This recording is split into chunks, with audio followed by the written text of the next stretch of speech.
the fourth part of my introduction to the shell. We're going to look at the mkdir command, so mkdir, which is short for make directory.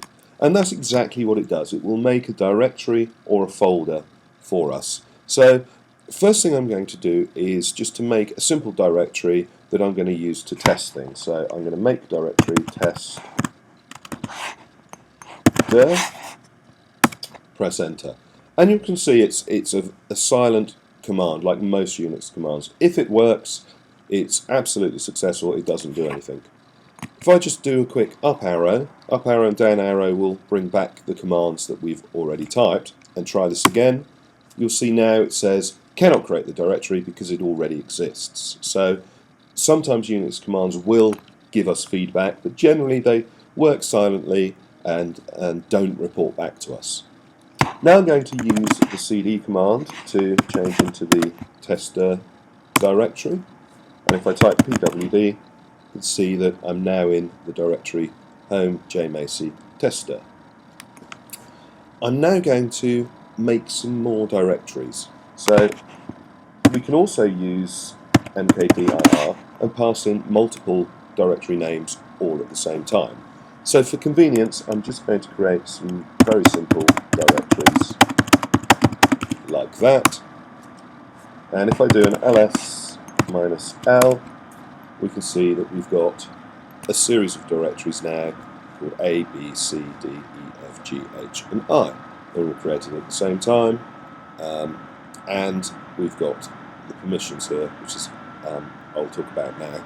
So when we see these flags here, what we have is D, which stands for directory. Then we have these flags which say RWX, R-X, R-X. And these are what is known as permissions to the file. So we have RWX stands for read, write, and execute. And these are the levels of control that various people have over the files. So for example, the first block are the owner of the file. So you can see that I have read permission, write permission, and execute permission, which means that I can run programs within that directory. And you can also now see the second block, R and X, which means that someone has read permission and execute permission, but not write permission. That belongs to the group, and in this case I belong to a group called CG Staff. You will belong to a group called NCCA, and in fact all students on all of the courses belong to the same group, NCCA.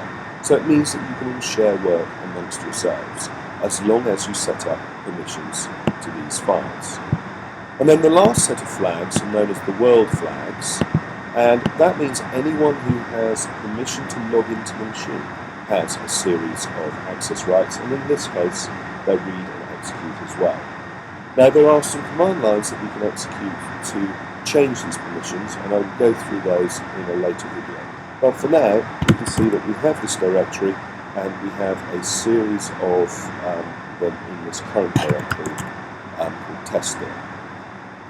What I'm going to do next is I'm going to use another command, and this command is called touch.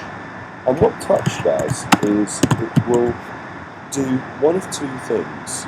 It will either change the date and the timestamp of a file if it exists, or if a file doesn't exist, it will create an empty 0-byte file of the name that we passed in and set it to the current date and time. So if we just quickly do that, and if I do an ls-al, you can now see that we've got a file there which is 0 bytes. It's created on October the 2nd, 2013. If I go through and do an ls-al again, if I do a touch again, it will change the timestamp of that file to a newer time. So now I've got a directory structure where I have a few directories and a file. And what I'm going to do is I'm going to create a series of extra files and create a file hierarchy. So I'm just going to create a file that looks something like this. So C3. So what I've done there now is I've said touch in the directory A new file called 1, in the directory B a new file called 2. And Unix by default always creates text files, so we can look at the file hierarchy if we use the command find and just pass in the single command dot from this current directory. And what it's going to do is going to give us a list of the file trees there. So we've got the current directory, F, file test C, C has a file called 3, H, D, and so on. So we can see all of the different files and all of the different other files that are within that directory. And we're going to use this to demonstrate the next command. And the next command is the rm command.